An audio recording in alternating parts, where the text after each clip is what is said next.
नमस्कार साथियों, एक बार फिर सैनिक अविनाश भाई RS चैनल में आपका स्वागत है। साथियों, आज मैं आपको बताऊंगा वन रैंक वन पेंशन को लेकर एक भूतपूर्व सैनिक ने सरकार के सामने मोर्चा खोल दिया है। उन्होंने एक बहुत बड़ा कदम उठाया है।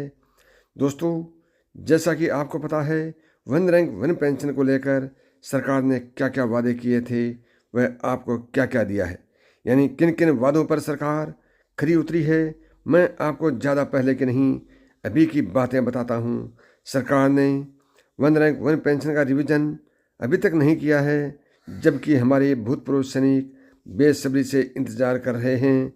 वह उनका है, ये हक है जो सरकार ने अभी तक उनको नहीं दिया है। जबकि ऑनरेबल सुप्रीम कोर्ट ने भी अपना जजमेंट दे दिया था कि 3 महीने के अंदर वन रैंक वन पेंशन देना होगा। फिर भी सरकार लेट लतीफ़ी कर रही है, यानी सरकार अपने वादे से मुकर रही है। तो दोस्तों, आप आज इस भूतपूर्व सैनिक की बातों को बिना स्किप किए लास्ट तक देखें। वह अभी तक आपने सैनिक अविनाश भाई RS चैनल को सब्सक्राइब नहीं किया है तो अभी सब्सक्राइब करें, साथ ही बेल बटन को दबाएं, वह आल को दबाएं, ताकि मेरे आने वाली प्रत्येक वीडियो का नोटिफिकेशन आपको सबसे पहले मिले। आज के इस वीडियो को पूरा ज़रूर देखना, क्योंकि आज का यह वीडियो आपके लिए महत्वपूर्ण होने वाला है। चलिए दोस्तों, सुनते हैं उस भूतपूर्व सैनिक की कहानी। नमस्कार करता हूं खासकर जो आपके परिवार के मातृशक्ति यहां पर मौजूद है, उनको जो इतनी बड़ी संख्या में यहां पर मौजूद हैं। भाइयों और बहनों, नमस्कार, राम राम। देखिए, आज ये ऐतिहासिक मौका है जब इस पूर्व सैनिक रैली के अंदर इतनी ज्यादा तादाद के अंदर आप लोग आए हैं कि शायद सब लोगों को डर लगने लगा है।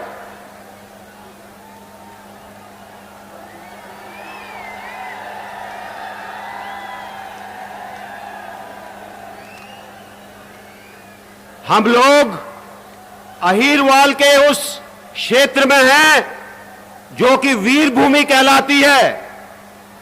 आपको मालूम होगा कि इसी क्षेत्र के लोगों ने 18 नवंबर 1962 को रिजांगला के अंदर 120 में से 114 आदमियों ने अपनी जान देकर चीन को वहां का वहां रोक दिया था। यह वो वीर भूमि है।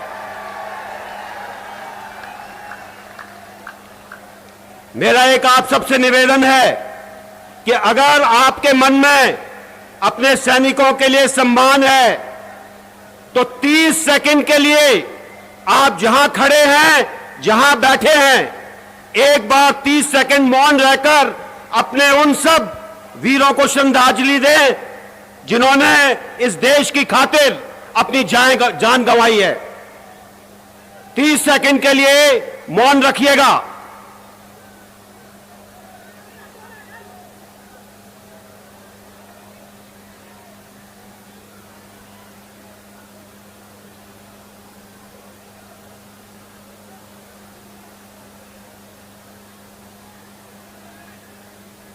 धन्यवाद।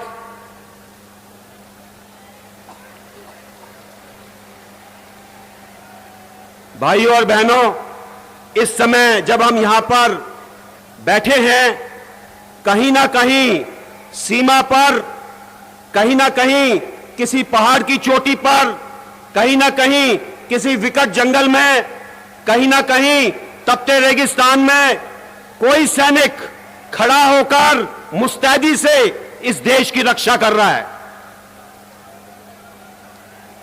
और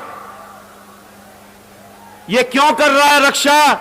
क्योंकि हमारे सैनिकों में, अर्धसैनिक बलों के लोगों में एक भाव है, और वो भाव है कि मेरा देश मेरे लिए सर्वोपरि है, मेरे देश का हित मेरे लिए सर्वोपरि है।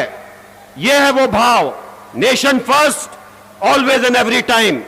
और इसी भाव के कारण अगर आज देश की सुरक्षा है, आज देश के लोग चैन से सोते हैं, तो ये सब उन लोगों की बदौलत जो आपकी रक्षा करते हैं।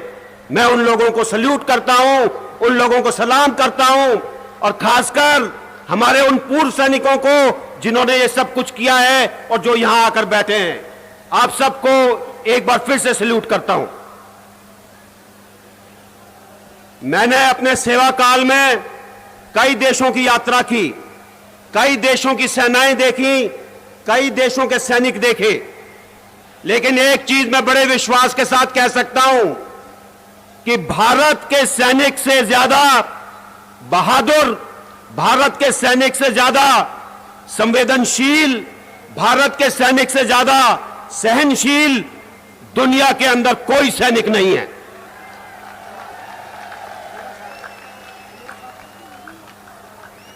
हमारे ऑफिसर्स आगे से लीड करते हैं, और अगर पूरे विश्व में देखा जाए तो लड़ाई में जो ऑफिसर से जवान के मरने का अनुपात है, 17 जवानों के ऊपर 1 ऑफिसर, इसका दुनिया के अंदर कोई मुकाबला नहीं है, कहीं ऐसा नहीं है।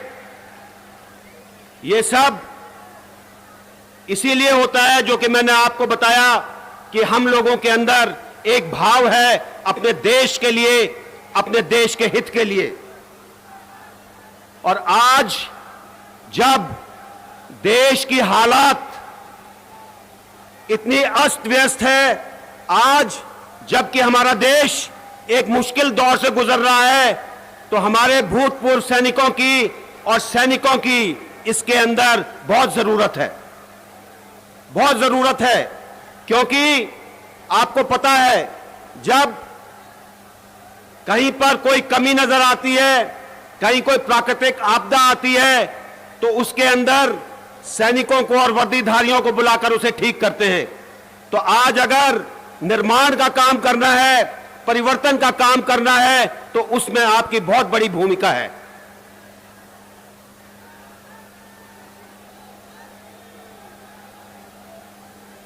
आज जिस तरीके से देश की सुरक्षा नीतियां हैं, देखकर अफसोस होता है।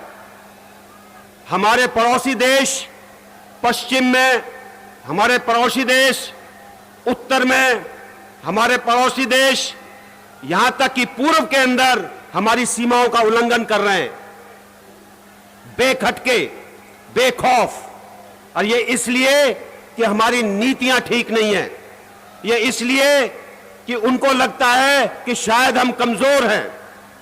क्या आप कमजोर हैं? क्या आप कमजोर हैं? अगर हम कमजोर नहीं हैं तो हमको जो लोग कमजोर नीतियां बनाते हैं उनको बदलने की जरूरत है।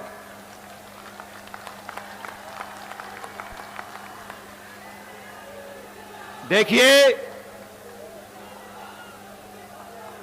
जब हम राष्ट्रीय सुरक्षा की बात करते हैं, नेशनल सिक्योरिटी की बात करते हैं, उसके अंदर सिर्फ सीमाओं की रक्षा करना नहीं है, उसके अंदर उसका दायरा बहुत व्यापक है। उसके अंदर आंतरिक सुरक्षा है, उसके अंदर आर्थिक सुरक्षा है, उसके अंदर सामाजिक और राजनीतिक सामंजस्य है, उसके अंदर वो सब कुछ है जो इस देश को खुशहाल बनाता है। और अगर आज कुछ कमी नजर आती है तो इसीलिए कि शायद राष्ट्रीय सुरक्षा के ऊपर उतना ध्यान नहीं दिया गया।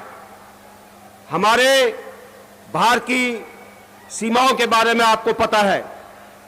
मेरा मानना है कि हमारी आंतरिक समस्याओं का सिर्फ एक ही मूल मंत्र है, वो है कि सब लोगों के साथ एक जैसा व्यवहार हो, शासकीय नीति और शासकीय तंत्र अच्छा हो, और सब लोगों को एक समान अधिकार मिले और उनको आगे बढ़ने का मौका मिले।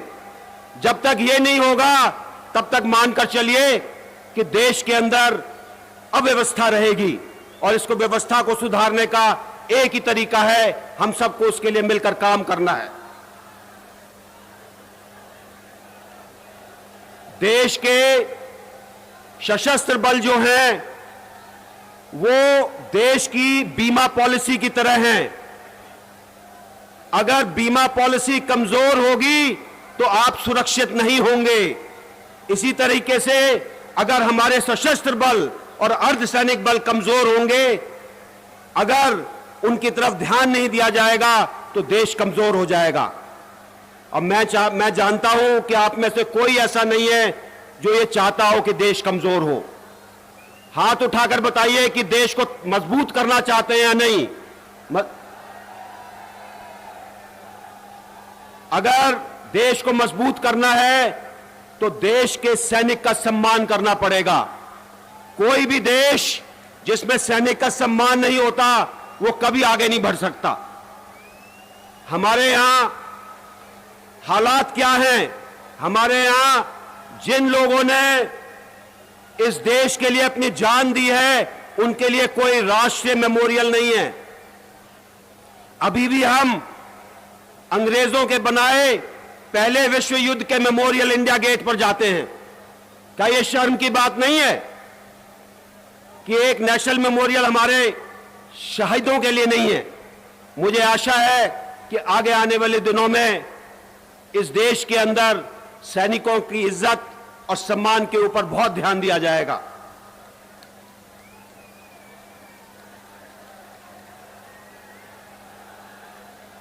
भाइयों और बहनों, मेरा मानना है कि जितना हमको अंग्रेजों ने नहीं बांटा उतना हमको अपने लोगों ने पिछले 60 साल में बांट दिया है। यहां तक कि हमारा पूर्व सैनिक समाज भी बटा हुआ है और जब तक हम इकट्ठे नहीं होंगे तब तक हम अपने हित की आवाज नहीं उठा सकते।